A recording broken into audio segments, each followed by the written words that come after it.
दोस्तों नमस्कार। आप सभी का स्वागत है हमारे इस एनवीरा एजुकेशन के यूट्यूब चैनल पर और मैं संपत लेड आप सभी के लिए यहाँ पर जो है आज इस वीडियो के अंदर दो शानदार अपडेट लेके हाजिर हो चुका हूँ।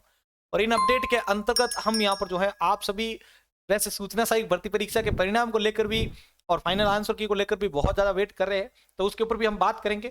इसके अलावा राजस्थान के अंदर जो नई भर्तियां आने वाली है, चुनाव बहुत नजदीक है और इन चुनावों के कारण सरकार की भी आपको पता है बहुत ज्यादा काम, अगर सरकार काम नहीं करते तो फिर आपको पता है वोट उनको नहीं मिलेंगे, तो सरकार भी इसको लेकर अब एक्टिव हो चुकी है। आज ही की मैं अपडेट आपको देने जा रहा हूं।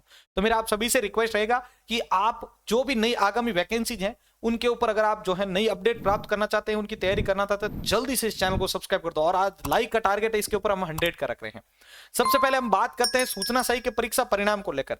जैसा कि आप सभी को पता होगा कि इससे पहले आप सभी के लिए यहां पर आपके जो एक जो है प्री आपके आंसर की रिलीज की गई थी, जिसके अंदर आपने आपत्तियां भी जमा करवाई हैं। अब उन आपत्तियों के बाद में यानी आपत्तियों को क्लियर करने के बाद फाइनल आंसर की के साथ आपका जो रिजल्ट है वो क्या बन सकता है, तो उसको लेकर आरएसएमएसएस भी ऑलरेडी बहुत ज्यादा एक्टिव है। और मैं तो सैल्यूट करता हूं कि जिस दिन से आलोक राज जी ने आरएसएमएसएस भी डिपार्टमेंट ज्वाइन किया है, उस दिन के बाद मैं कसम से बोलता हूं कि अभी तक ऐसा डिपार्टमेंटल बंदा मैंने नहीं देखा होगा जो इतना एक्टिव तरीके से काम कर रहा है।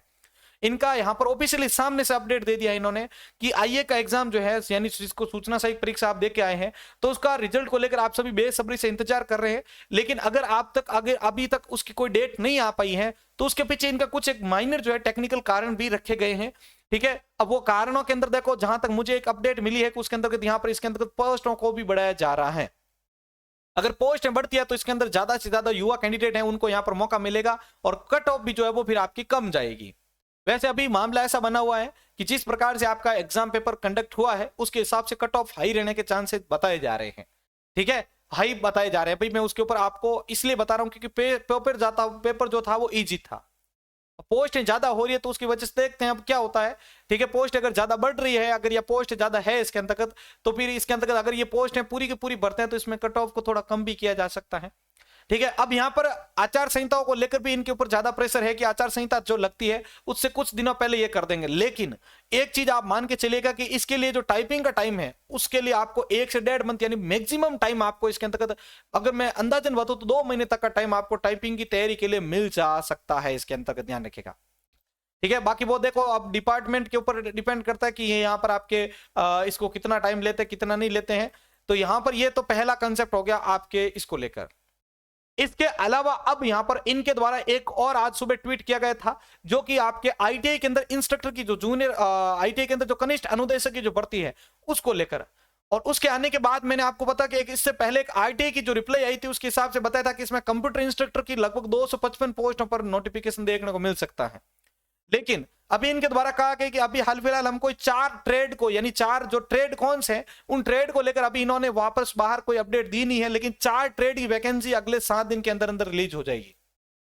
तो आपके सुबह से कंटिन्यूसली सभी के मैसेज मिल रहे हैं कि सर आपने ये अपडेट डाली है, तो इसमें कंप्यूटर इंस्ट्रक्टर के लिए योग्यता क्या रहेगी। तो आपके पास भले ही कोई प्रोफेशनल डिग्री हो, आपने एमसीए भी कर रखी होगी, लेकिन अगर आपके पास सीआईटीएस नहीं होगी तो आप इसके अंदर अलाउ नहीं हो पाएंगे। ये चीज आप ध्यान कर लीजिएगा।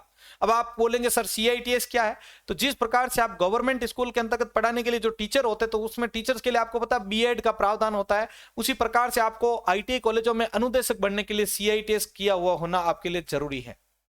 तो ये होगा तो ही आप उसके अंदर एलिजिबल माने जाएंगे। ये चीज आप स्पष्ट अपने दिमाग में बिठा लीजिएगा।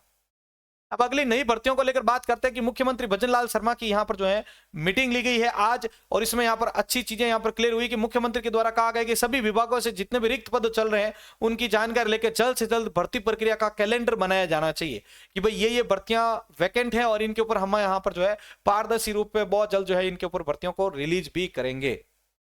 तो बहुत जल्द आपको हो सकता है कि आपके जो आचार संहिता है उससे पहले इसका कैलेंडर भी देखने को मिल जाएगा और इसके अंदर आपकी नई भर्तियों की घोषणा भी हो जाएगी। लेकिन उसमें एक 100% श्योर हूं कि उसमें आपके नई कंप्यूटर टीचर की वैकेंसी आपको जरूर देखने को मिलेगी और इसी साल में उसका एग्जाम भी कंडक्ट होगा। आप जितना हो सके इसकी तैयारी के अंदर लगे रहें।